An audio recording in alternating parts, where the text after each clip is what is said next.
Boa noite, Brasil! Colônia! Urgente! Internacional!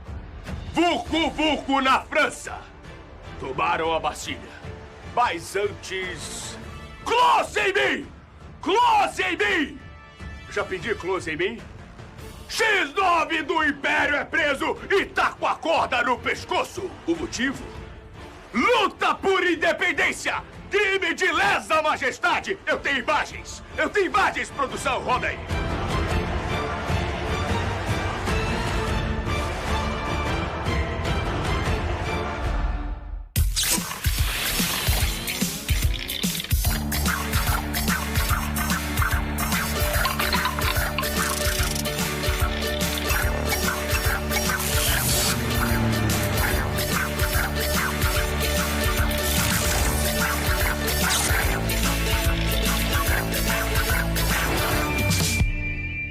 Hora do Enem no ar e para falar de história. E ao longo do último século a ciência evoluiu muito. A medicina encontrou cura para várias doenças, descobriu novos tratamentos. Sabia que tem um ramo da história que se dedica a estudar todas essas mudanças na área da saúde? E quem conta pra gente é a professora e pesquisadora da Fiocruz, Tânia Salgado Pimenta. Já, porque antes a gente cuida do bem-estar dos nossos neurônios e se prepara pro Enem. Professora Evelyn Morgan. Olá. Bem, professora, seja bem-vinda mais uma vez. Professora, em termos de conteúdo, o candidato pode esperar alguma mudança no Enem desse ano? Acho que em termos de conteúdo nada muda. Pelo menos pra história a gente espera as mesmas coisas. Então o candidato pode ir fundo nos estudos. Só estudar. Vamos ver uma questão? Bora. Roda aí. Hoje nós vamos resolver, primeiramente, uma questãozinha da segunda aplicação do Enem 2016. Bora lá para ler essa questão. Com seu manto real em verde e amarelo, as cores da casa dos Habsburgo e Bragança, mas que lembravam também os tons da natureza do Novo Mundo, cravejado de estrelas representando o Cruzeiro do Sul e, finalmente, com o cabeção de penas de papo de tucano em volta do pescoço, Dom Pedro II foi coroado imperador do Brasil. O monarca jamais foi tão tropical. Entre muitos ramos de café e tabaco, coroado como um César em meio a coqueiros e paineiras, Dom Pedro transformava-se em sinônimo da nacionalidade. Galera, para a gente responder essa questão, o primeiro passo a ser dado é entender a problemática relacionada à nossa independência. A independência do Brasil foi completamente diferente da independência das demais colônias da América. Colônias inglesas, colônias francesas, colônias espanholas fizeram a sua independência muito relacionadas com a crise do sistema colonial, pautadas, na problemática gerada pela Revolução Industrial, que precisava de mais mercados consumidores, pela influência das ideias liberais e iluministas difundidas pela Revolução Francesa e, geralmente, uma luta travada entre colonos e colonizadores. No Brasil, a questão foi completamente diferente. O que aconteceu aqui? Bem, em 1808, Dom João VI foge de Portugal e vem para o Brasil. A ideia dele era se proteger do avanço do exército napoleônico.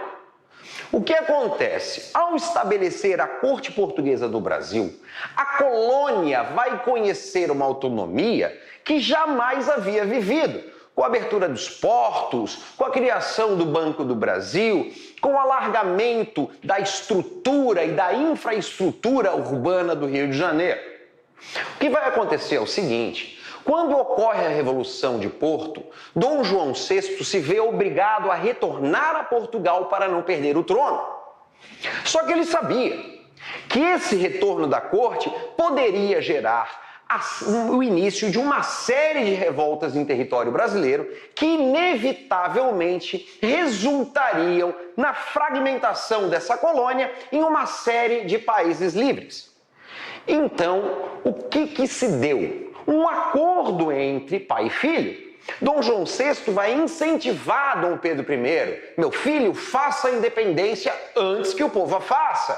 Retorna a Portugal e deixa Dom Pedro I aqui, que no dia 7 de setembro de 1822 proclama a independência. Acontece que, entenda, Dom Pedro I vai proclamar a independência, mas ele é o herdeiro do trono de Portugal. No primeiro reinado vão haver dois partidos, o Partido Brasileiro e o Partido Português. Então, entenda, a independência do Brasil não tornou o país de fato independente, porque manteve o Brasil vinculado à política portuguesa, manteve a mesma estrutura econômica e a mesma estrutura social do Brasil colônia. O que acontece é o seguinte, em 1831, Dom Pedro I abdica. Começa então o período regencial, onde pela primeira vez em nossa história, brasileiros governam o Brasil. Quando termina esse período regencial, em 1840, vai começar o segundo reinado. Quem é Dom Pedro II? Dom Pedro II é filho de Dom Pedro I, também dinastia de Bragança, também com essa rusga portuguesa. E o que Dom Pedro quer? Ele quer afastar essa ideia da ligação dele com Portugal. E é isso que a gente está vendo aqui no texto, né? Com seu manto em verde e amarelo, que apesar de ser as cores da dinastia deles, é também os tons da natureza do Novo Mundo. A gente vê, o monarca jamais foi tão tropical. Dom Pedro se transformava-se em sinônimo de nacionalidade. Ou seja, qual é a ideia? Colocar Dom Pedro II é brasileiro, Dom Pedro II louva o Brasil e não Portugal. Tendo em vista isso, rapaziada, qual é a resposta correta dessa questão? Vamos dar uma olhadinha nas alternativas? No segundo reinado, a monarquia brasileira recorreu ao simbolismo de determinadas figuras e alegorias. A análise da imagem e do texto revela que o objetivo de tal estratégia era: alternativa A, exaltar o modelo absolutista e despótico. Alternativa B, valorizar a mestiçagem africana e nativa. Alternativa C, reduzir a participação democrática e popular. Alternativa D, mobilizar o sentimento patriótico e antilusitano. Alternativa E, obscurecer a origem portuguesa e colonizadora. Então, galera, tendo em vista o que foi colocado e tendo o texto como base, que termina com Dom Pedro torna-se sinônimo de nacionalidade, qual a alternativa correta? Obviamente, a alternativa E, que coloca que a tentativa era obscurecer a origem portuguesa e colonizadora do nosso monarca. Valeu! Valeu, professor Otto! Professora, em questões como essa, se o candidato não está acostumado, não está familiarizado com a imagem, faz como? Então, é bom observar duas coisas. Imagem também é texto, ela precisa ser analisada. Então, olha para a imagem, observa os detalhes, vê de onde ela foi tirada. Segunda coisa, observe o comando da questão. O que ela está te pedindo, né? Sublinha ali o que ela está te pedindo, isso vai te ajudar a respondê-la. Segundo reinado, vamos situar esse período do século XIX? Foi um período longo da monarquia, né? Dom Pedro II vai governar por um longo tempo. Então, foi um período de consolidação, de centralização monárquica, por exemplo, com o fim de revoltas que queriam independência, como a Revolução Farroupilha, a Revolução Praeira. E também vai ser um período que a gente pode destacar, né, da economia cafeira, né, do início de correntes migratórias, a imigração europeia. Mas eu acho que uma coisa que cai sempre no Enem é o movimento abolicionista, que foi aí no auge, né, do segundo reinado. Então, esse movimento, né, o movimento abolicionista é bem importante. Além de lá, no final do segundo reinado, a gente tem o início do movimento republicano. Isso também é bem importante de destacar. E quando a gente costuma aprender esses temas? Olha, a partir ali do segundo ano do ensino médio. É claro que tem diferentes matrizes. Por exemplo, na escola técnica, como a gente tem o ensino médio integrado, a gente pode aprender até no terceiro ano. E para quem quer estudar mais? Então, eu sugiro As Barbas do Imperador, que inclusive é até a fonte que tiraram a imagem da questão. Tem uma versão desse livro em História em Quadrinhos. Acho que uma ideia interessante também é para o candidato baixar podcast e ouvir no deslocamento, né? Dá para você ouvir no celular. Então, até no engarrafamento dá para estudar para o Enem. Professora, que períodos da história do nosso país o candidato não pode deixar de estudar? História do Brasil é mais importante, né? Proporcionalmente é o que mais cai no Enem. Aí tem uma lista. Opa, então anota aí. principalmente o período republicano, né? Então, a era Vargas, principalmente agora que a gente está discutindo a questão da CLT, reformas trabalhistas, reforma da Previdência, né? E a CLT foi criada exatamente nesse momento. Também Primeira República, regime militar, né? Além também do Segundo Reinado, como a gente falou também lá o finalzinho, né? O movimento republicano no final do Segundo Reinado. E do Brasil colônia? Então, Brasil colônia, eu acho que é importante a gente pensar o diálogo com a questão econômica, né? Por exemplo, a corrida para o ouro, a questão do açúcar, mas acho que principalmente também o tráfico de escravos, também a escravização dos indígenas, né? Do índio, a gente também tem que destacar isso. Acho que um grande momento também é a chegada da família real em 1808, onde o Brasil deixou de ser colônia para ser Reino Unido a Portugal. Acho que são questões bem importantes aí para a gente destacar em Brasil colônia. Então vamos treinar esse assunto? Vamos. Ah, também as revoltas coloniais. Professor Otto, por favor, faça as honras. Vamos dar uma olhadinha em mais uma questão da primeira aplicação de 2016? Bora ler o enunciado.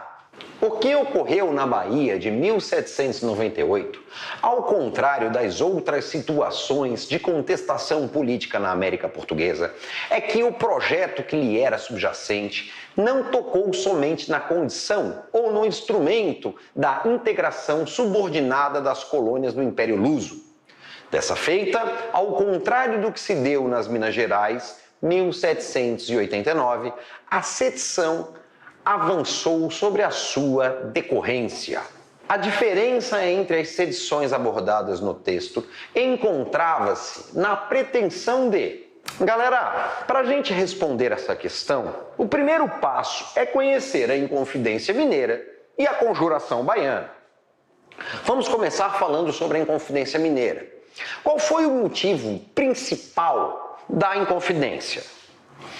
A derrama. O que é a derrama? É a cobrança violenta do imposto mínimo cobrado sobre a extração aurífera. Ou seja, derrama, cobrança violenta de impostos sobre produção aurífera. Então, esses impostos batiam em quem? Na elite. E é isso mesmo que você precisa saber. A Inconfidência Mineira foi organizada pela elite em lojas maçônicas com o apoio da igreja. Já a Inconfidência Baiana, ou Conjuração Baiana, chamem como quiser, os motivos que geram ela são outros. O principal é a crise econômica. Salvador havia deixado de ser a capital, seus produtos, o tabaco, o algodão estavam em crise, o comércio estava em decadência, porque grande parte da elite havia migrado para o Rio de Janeiro. Então, a Conjuração Baiana, ela também é chamada de Conjuração dos Alfaiates, em uma alusão direta a quem? A classe média, aos comerciantes. Então, primeiro ponto, enquanto a Conjuração Mineira foi criada pela elite, a Conjuração Baiana foi criada pelas classes médias e pelos populares. Aí eu lhe pergunto, a elite vai querer grandes transformações sociais, sim ou não? Não, né? A elite está no poder, manda em tudo e tem dinheiro. Que transformações ela quer? Nenhuma. Agora, a classe comercial, os comerciantes e os populares vão querer mudanças sociais? Claro que vão. Ok? Então vamos ver entre as alternativas possíveis qual dessas mudanças pode ser apontada como a diferença entre essas sedições. Vamos dar um look aqui nas alternativas. Alternativa A, eliminar a hierarquia militar. Alternativa B, abolir a escravidão africana. Alternativa C, anular o domínio metropolitano. Alternativa D, suprimir a propriedade fundiária. Alternativa E, extinguir o absolutismo monárquico. Galera, toda vez que a gente estuda a Inconfidência Mineira, a gente vê que a grande influência foi a independência dos Estados Unidos. Quando a gente estuda a Conjuração Baiana, a gente percebe que sua grande influência foi a Revolução Francesa. Mas por que alusão à independência dos Estados Unidos? Por que alusão à Revolução Francesa? Os Estados Unidos fez a sua independência mantendo a escravidão. A Revolução Francesa, durante seu período conhecido como Convenção ou República Jacobina, aboliu a escravidão em todas as colônias francesas. Como eu havia falado para vocês, que mudanças sociais a elite vai querer? Nenhuma. A elite escravista vai querer acabar com a escravidão? Não. Agora, um comerciante, para a classe média comerciante, é jogo acabar com a escravidão? Claro que sim. Morre um escravo e nasce um consumidor. Então, qual é a grande diferença entre a Conjuração Baiana e a Inconfidência Mineira? Qual é a grande diferença delas? Justamente a proposta da Inconfidência Mineira de manter a escravidão, enquanto a Conjuração Baiana propunha a abolição da escravidão. A nossa alternativa, então, é a B. Muito obrigado, professor. O Otto deu o contexto, a resposta, mas eu quero voltar lá no enunciado, professora. Se o candidato não souber o que aconteceu em 1789 e 1798 e também não souber o que é sedição, ele se lasca, né? Calma, respira, não se desespera. Primeiro, sedição é revolta, mas eu entendo que a dificuldade dessa questão é o vocabulário. E aí, o que você pode fazer? Olhar lá no enunciado e ver o que pode te ajudar. Por exemplo, fala lá sobre revoltas, né, com movimentos de contestação na América Portuguesa. Então, então fala de Minas Gerais, Bahia, movimentos de contestação na América Portuguesa e realmente na escola a gente fala, né, alguns professores até falam de revoltas separatistas. Então isso pode te dar uma pista, né? Essa questão mostra muito bem o que você falou lá no primeiro bloco, né, de prestar atenção ao comando da questão. Lá diz diferença e não semelhança. Por isso que é importante sublinhar lá o comando da questão, porque você está cansado, a prova longa. Então isso vai te ajudar a eliminar os distratores e chegar até o gabarito. Agora, o professor Otto explicou o que são os movimentos de 1789 e 1798. Mas o que aconteceu com eles? Eles foram duramente reprimidos, seus líderes foram presos, expulsos da colônia, né? Tanto é que o Tiradentes, essa imagem que a gente tem de herói, né, feriado nacional, isso só vai acontecer na República, né? Durante o período do Império e da colônia, ele era visto como um bandido. Para entender melhor, professor, o que estava acontecendo no mundo ajuda a explicar essas revoltas? Com certeza, Landi. Em 1776, a gente tem a independência dos Estados Unidos. Em 1789, a gente tem a Revolução Francesa. Né? A gente tem os ideais iluministas, né, de razão, liberdade, igualdade. Então, essas ideias chegam na colônia, né, e vão influenciar esses movimentos. Sempre que a gente fala de reforma liberal, isso tem a ver com a burguesia, com o conceito de burguesia? Nem sempre, né? O próprio conceito de liberalismo ele vai mudando ao longo do tempo. Tanto é que a gente hoje chama de neoliberalismo, né? Mas o surgimento do liberalismo está, sim, ligado à classe burguesa. Por quê? Porque ela queria reformar. Era uma sociedade de antigo regime, lembra? De privilégios, nobreza. E aí chega a burguesia e quer mudar isso, né? Quais os princípios lá do liberalismo que vão se consolidar principalmente no século XIX? Para lembrar lá para o candidato, né? A não intervenção do Estado na economia, o princípio e a afirmação, né, do individualismo, de que todos os homens são iguais perante a lei. Então, a burguesia ela vai questionar essa sociedade estamental, né, dividida lá em classes, e vai fazer revoluções, como a Revolução Francesa, a independência dos Estados Unidos, e vai influenciar o mundo todo. E se a gente quiser aprender um pouco mais sobre esse conteúdo? A gente pode buscar, por exemplo, um filme novo, né, do Marcelo Gomes, que se chama Joaquim, que é uma reinterpretação sobre a história de Tiradentes. Professora, mais uma vez, muito obrigado pela presença. Eu que agradeço. Você sabia que estudar história faz benzão pra saúde? E não? Então pera aí que você já vai entender. Porque a nossa convidada de hoje é historiadora, professora e pesquisadora especializada em História da Saúde. Vem pra cá, Tânia Salgado Pimenta. Tudo bem? Tudo bem. Seja bem-vinda. Obrigada. O que é a História da Saúde? Bom, História da Saúde é um termo que a gente usa, mas que abarca também um universo enorme, né? Que é a história das doenças, a história dos doentes, história das epidemias, dos hospitais, das instituições, né, relacionadas à saúde. E você se especializou em alguma área?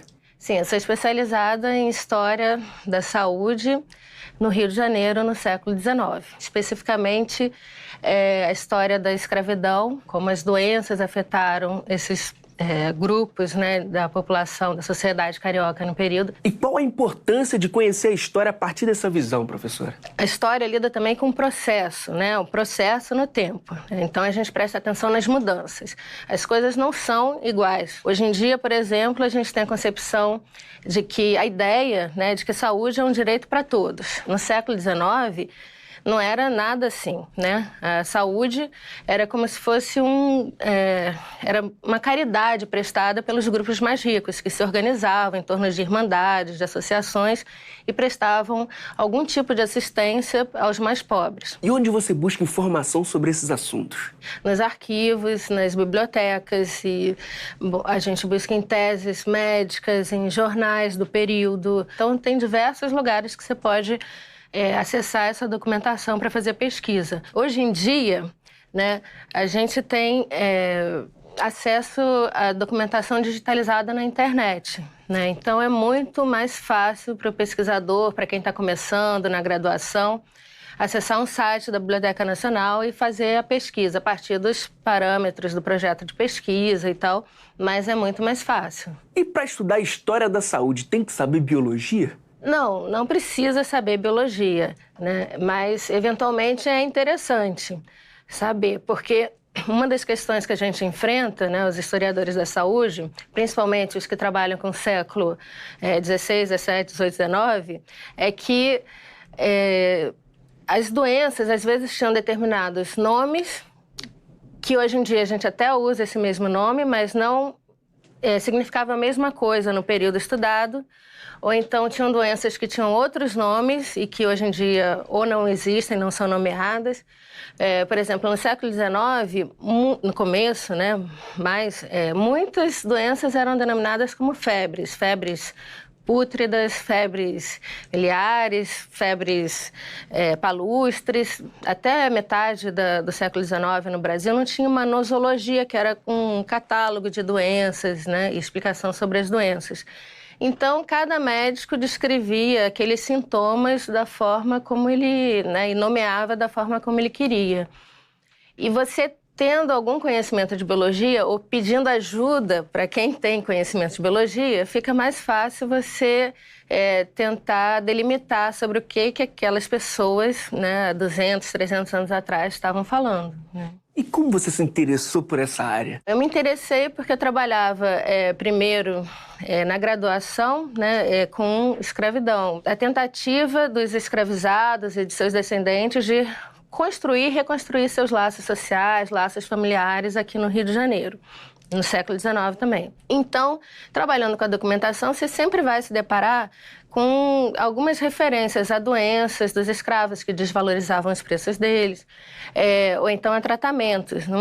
Bastante recorrente era a sangria nesse período, né? A sangria? A sangria era uma forma de conseguir esse equilíbrio no corpo humano. Aí os médicos faziam ou mandavam fazer a sangria, cortando a pele da pessoa, pegando algum objeto que provocasse um vácuo e fazia sair sangue, para provocar esse equilíbrio, né? Mas como era uma atividade que a pessoa tinha que tocar no paciente, né, cortar, lidar com sangue e tal, ela era relegada aos escravos e seus descendentes.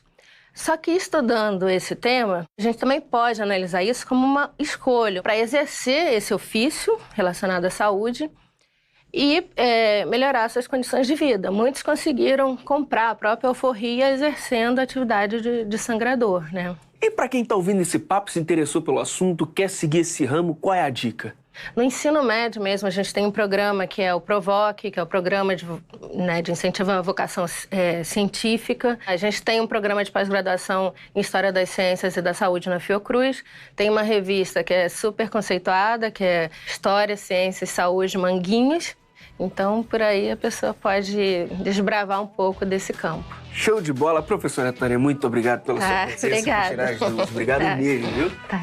Já entenderam, né, galera? Para ter um futuro saudável, só curando as doenças do passado. Até a próxima!